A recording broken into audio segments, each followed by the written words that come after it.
بسم اللہ الرحمن الرحیم اعوذ باللہ من الشیطان الرجیم بسم اللہ الرحمن الرحیم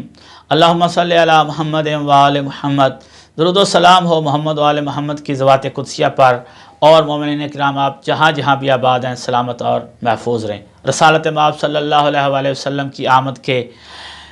ایام چل رہے ہیں، اتنے بابرکت دن ہیں اور اتنے پر نور یہ وقت اور گھڑی ہیں کہ جن کی عظمت اور فضیلت کو بیان نہیں کیا جا سکتا۔ رسالت مآب صلی اللہ علیہ وآلہ وسلم کی آمد پر معجزات فقط آسمانوں میں ہی نہیں دکھائے گئے، بلکہ زمین پر رہنے والے لوگ حتیٰ کہ کفار اور مشرکین اور یہودیوں نے بھی یہ علامات اپنی آنکھوں سے دیکھی۔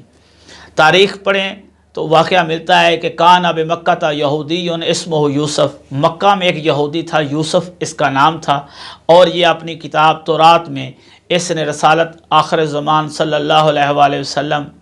کی ساری صفات پڑھ رکھی تھی۔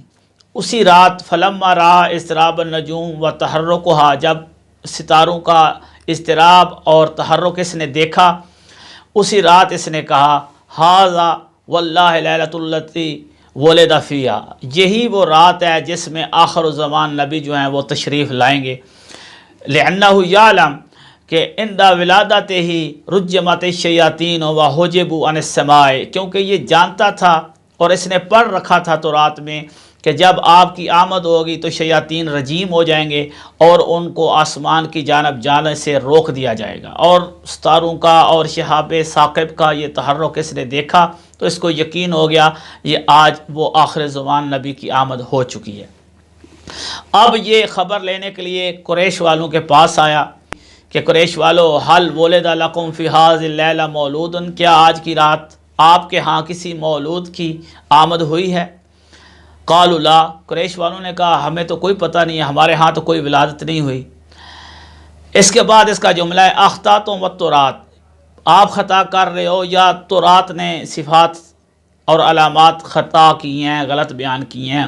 اس کی یہ بات سننے کے بعد تفرق القوم، قوم جو ہے قریش والے چلے گئے، وانطلقوا الی بیوتہم، اپنے اپنے گھروں میں چلے گئے، واخبر کل راجل اخلہ بخبرہ، اور اپنے اپنے گھر میں جا کر پوچھنا شروع کیا کہ ایک یہودی ہے وہ اس طرح کی علامات کہہ رہا ہے اور کہہ رہا ہے کہ قریش میں کوئی مولود آ گیا۔ گھر والوں سے پتہ چلا کہ عبداللہ بن عبد المطلب کے ہاں آج کی رات ایک مولود کی آمد ہوئی ہے۔ آ کر اس کو خبر دی، یہ یوسف یہودی کہتا ہے کہ مجھے ضرور ضرور اس مولود کو دیکھنا ہے۔ اس کے اسرار پر یہ قریش والے جناب آمنہ سلام اللہ علیہا کے گھر کی طرف اس کو لے کے آئے، بی بی کو آ کر کہا کہ ہمیں وہ مولود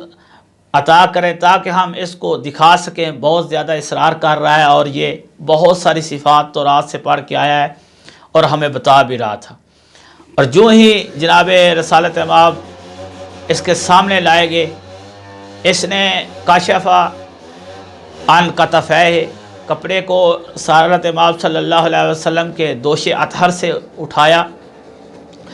ورا شامۃ سودا بین کتفیہ، ایک گہرے سیاہ رنگ کا تل اس نے سرکار کے دونوں دوش کے درمیان میں دیکھا، وعلیہ اشاراتن، اس پہ بال تھے، ایک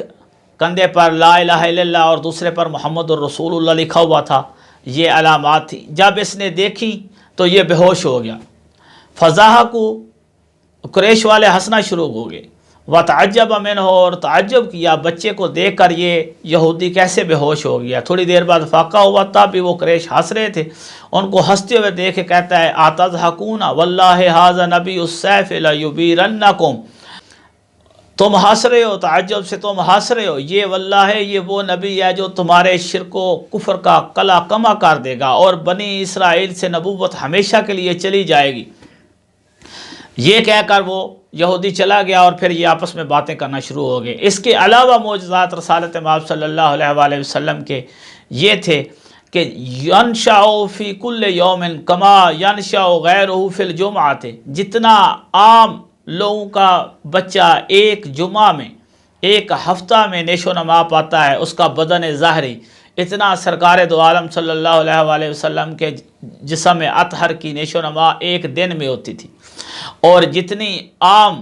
لوگوں کے بچوں کی نشو و نما ایک مہینے میں ہوتی ہے، سرکار کی ایک ہفتے میں ہوتی تھی۔ یہ معجزات تھے رسالت مآب صلی اللہ علیہ وآلہ وسلم کے، جو بچپنے میں ہی اعلان نبوت سے ہی کفار نے، مشرکین نے، یہود نے دیکھے، اور کوئی بھی ان کا انکار نہیں کر سکتا تھا۔ آخر میں مومنین سے التماس ہے، دعاؤں میں یاد رکھا کریں۔ والسلام علیکم۔